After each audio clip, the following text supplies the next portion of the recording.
Ilang komperensya na rin na maalat ang Converge mula sa liderato ni Coach Alden Ayo.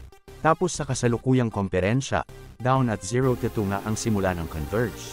Kaya naman may mga spekulasyon patungkol sa baka kalaunan kapag magpatuloy ang losing streak ng Converge, yung mga lagang bitin moment sa playoffs, baka dumating yung punto na mapalitan bilang head coach si Coach Alden Ayo. Bagamat sa ngayon, nananatiling nasa table pa rin naman ang usapin na yan, patuloy pang ang susubukin ang nasabing coach with Converge as of the moment. Samantala, may right pieces and key players naman ang Converge kaso nga kung realistically speaking, kung gusto nila makasabay sa teams from SMC or MVP especially pagdating ng playoffs, kailangan nila na mas mapalakas pa ang kanilang team, kung baga makakuha ng mga star players din ba from other teams tulad ng ginagawa ng mga teams mula SMC at MVP. Kasi kung tutuusin, malaking porsyento sa isang pundasyon ng isang koponan ay nagmamula sa coach, pero aminin din natin, na mas malaki rin ang parte na ginagampanan ng mga players nito. Samantala, mabalik tayo kay Coach Alden Ayo, tulad nga ng aking nabanggit kanina, sa ngayon ay mananatiling coach pa rin naman ng Converge si Coach Alden.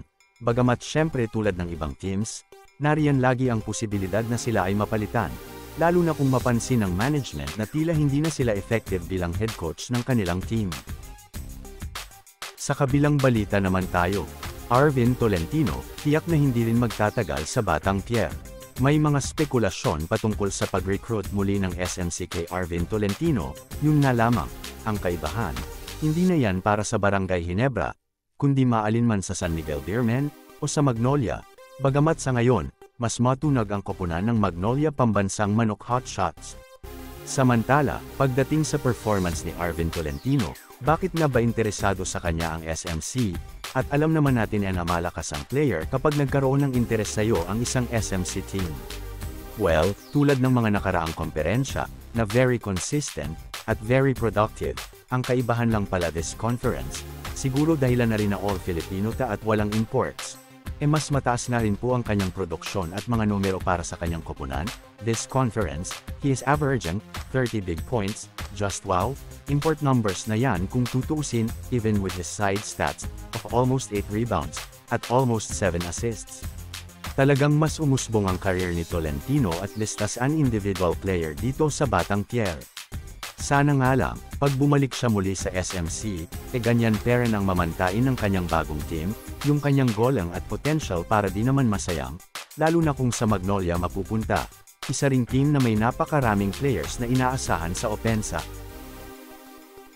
Sa kabilang balita naman, isa rin sa mga manlalaro ngayon na nagpapakitang gilas, at tila mainit ang pangalan sa SMC, ay ang rookie mula sa Terra Firma Jeep na si Stephen Holt. From forward na si Arvin Tolentino, etong si Stephen Holt, ay more of a guard type of player, bagamat capable din naman siya mag-transition to small forward, pero mas effective siya kapag nasa guard position lang siya, point guard man o shooting guard. At tulad ni Arvin Tolentino, isa pa itong si Stephen Holt, na all-around numbers din ang pinproduce para sa kanyang team this conference. Averaging 22 points, almost 9 rebounds, at 4 assists. At bukod pa yan, sa nasa bandang itaas pa sila sa standings with 2-0 na panimula this conference.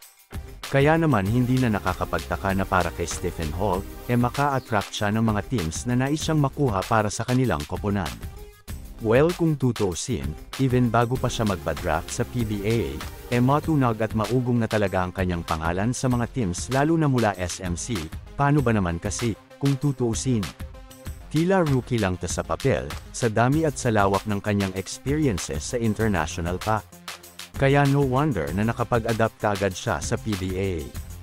Anyway, pagdating sa mga teams na interesdo sa kanya, mga teams mula SMC, at even may mga teams din mula MVP ang nais siyang makuha para sa kanilang koponan.